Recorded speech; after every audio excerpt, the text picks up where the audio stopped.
अकबर बीरबल की कहानी, जादुई गधा। एक बार की बात है, बादशाह अकबर ने अपनी महारानी को एक सुंदर सा सोने का हार दिया। वह सोने का हार बहुत ही कीमती था, जिस पर हीरे जवाहरात जुड़े हुए थे। उस हार को देखकर महारानी बहुत ही ज्यादा खुश हुई और उन्होंने बादशाह अकबर को खुश होकर धन्यवाद कहा। महारानी ने रात को वह हार पहनकर देखा और वह उसकी सुंदरता पर खुश होने लगी। महारानी को खुश देखकर बादशाह अकबर भी बहुत प्रसन्न हुए। महारानी ने रात होने के बाद वह हार उतारकर अपने कबर्ड में रख दिया। अगले दिन जब वह उठी तो वह हार वहां मौजूद नहीं था। ऐसे में उन्होंने अपनी दासी को बुलाया और उससे पूछा कि वह हार कहाँ है। दासी ने कहा, माफ करना महारानी, यह हम नहीं जानते। आप एक बार वहां देखिए जहां पर आपने हार को रखा था। मैंने सारी जगह देख ली है, लेकिन मेरा हार मुझे नहीं मिल रहा। इस बात पर महारानी ने निर्णय लिया कि वह अब बादशाह अकबर के पास जाएंगी और इस बात को उन्हें बताएंगी। वह तुरंत बादशाह अकबर के पास गई और उनसे कहने लगी, जहांपना, आपने कल जो हार मुझे दिया था वह कमरे से गायब है। मैंने उसे बहुत खोजा पर वह नहीं मिला। महारानी की बात सुनने के बाद बादशाह ने सिपाहियों को बुलाया और उन्हें आदेश दिया कि उस हार को पूरे महल भर में खोजा जाए। हार को पूरे महल में खोजा गया, लेकिन वह हार कहीं नहीं मिला। बादशाह अकबर सोच में पड़ गए, वह हार महल से बाहर जा कैसे सकता है। तभी एक सिपाही उनके पास आया और उनसे बोला, जहांपना, महल में कुछ दिनों से चोरी हो रही है और शायद आपकी महारानी का हार भी उसी चोर ने चुराया है। क्या? महल में चोरी हो रही है? ऐसा कैसे हो सकता है? आखिर किसकी हिम्मत है जो महल में चोरी करे? बादशाह ने कहा। बादशाह ने तुरंत बीरबल को बुलाने का आदेश दिया। बादशाह के आदेश पर बीरबल बादशाह के यहाँ पधारे और उन्होंने बादशाह से पूछा, जहांपना, क्या बात है जो आपने मुझे बुलाया? बीरबल के सवाल के पूछने के बाद बादशाह अकबर ने बीरबल को चोरी की सारी बात बताई।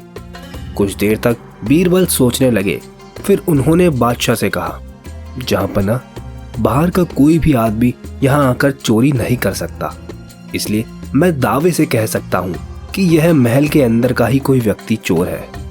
जैसा कि हम जानते ही हैं, चोरी महारानी के कमरे से हुई है।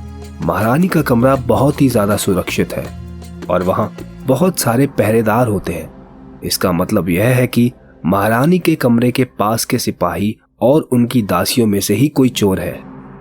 बीरबल की यह बात सुनकर बादशाह अकबर ने उनसे कहा, बीरबल, अगर ऐसी बात है, मेरी आज्ञा है कि तुम जाओ और अपनी कार्यवाही शुरू करो। जहांपना, मुझे कुछ देर के लिए बाहर जाना होगा।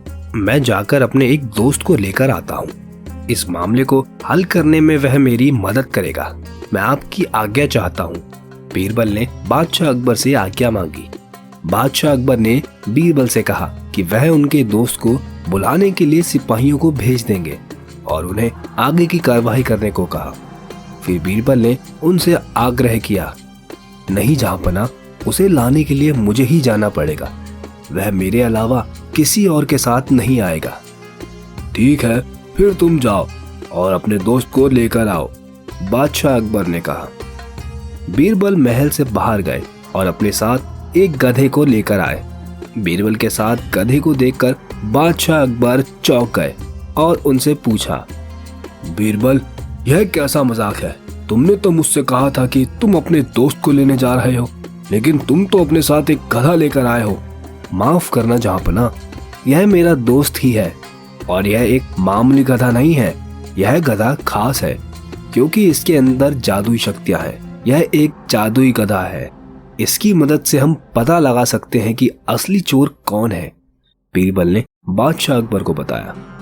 इसके बाद महारानी के कक्ष के पास से सिपाहियों और दासियों को बुलवाया गया। बीरबल ने गधे को पास के कमरे में सबकी आंखों से दूर रखा। ऐसा करने के बाद बीरबल ने सबसे कहा, यह जो गधा है वह एक जादुई गधा है। आप में से जो भी अंदर जाएगा उसे गधे की पूंछ को पकड़ना होगा। गधे की पूंछ को पकड़कर कहना होगा कि मैंने चोरी नहीं की है, मैं निर्दोष हूँ। हर एक पहरेदार और दासी को यह करना होगा। बीरबल के ऐसा कहने के बाद सारे सिपाही और दासियां एक एक करके कमरे के अंदर गए। अंदर जाकर सबने वैसा ही किया जैसा बीरबल ने उनसे करने को कहा था। सभी कमरे के अंदर जाते हैं और कहते हैं, मैंने चोरी नहीं की है, मैं निर्दोष हूँ। ऐसा हो जाने के बाद बीरबल ने सबके हाथों को सूंघ कर देखा। अभी तक तो पता चल चुका था कि असली चोर कौन है। बीरबल ने कहा, जैसा मैंने कहा था जापना कि चोर इनमें से ही कोई है, मैं बिल्कुल सही था। बादशाह, इनमें से चोर आपका यह सिपाही है। बीरबल, तुम ऐसा कैसे कह सकते हो कि यह सिपाही चोर है? बादशाह अकबर ने पूछा। बादशाह अकबर के इस सवाल के बाद बीरबल ने उन्हें बताया, दरअसल बात यह है कि जो गधा मैं लेकर आया था वो एक मामूली गधा है जिसे मैंने पास के व्यापारी से लिया है। मैंने इसकी पूंछ में एक खास तरह का इत्र डाला था। जो भी इसकी पूंछ को छूता उसके हाथ में इस इत्र की सुगंध आ जाती, लेकिन इस सिपाही के हाथ में इस इत्र की सुगंध नहीं आ रही है। इसका मतलब यह है कि इस सिपाही ने गधे की पूंछ को नहीं छुआ था। उसने ऐसा इसलिए किया था क्योंकि इस सिपाही को डर था कि ऐसा करने पर वह पकड़ा जाएगा, और इसलिए इसने गधे की पूंछ को नहीं पकड़ा। यह सब सुनने के बाद सिपाही बादशाह अकबर से माफी मांगने लगा ताकि वह उसको छोड़ दे, लेकिन बादशाह अकबर ने उसे माफ नहीं किया और उसे कैद खाने में डलवा दिया। इस तरह से बीरबल ने दिमाग का इस्तेमाल कर फिर से एक चोर को पकड़वा दिया। अगर आपको यह कहानी अच्छी लगी तो मेरे चैनल को सब्सक्राइब करें और वीडियो को लाइक करें और आने वाली नोटिफिकेशंस के लिए बेल आइकन भी दबा दें। धन्यवाद।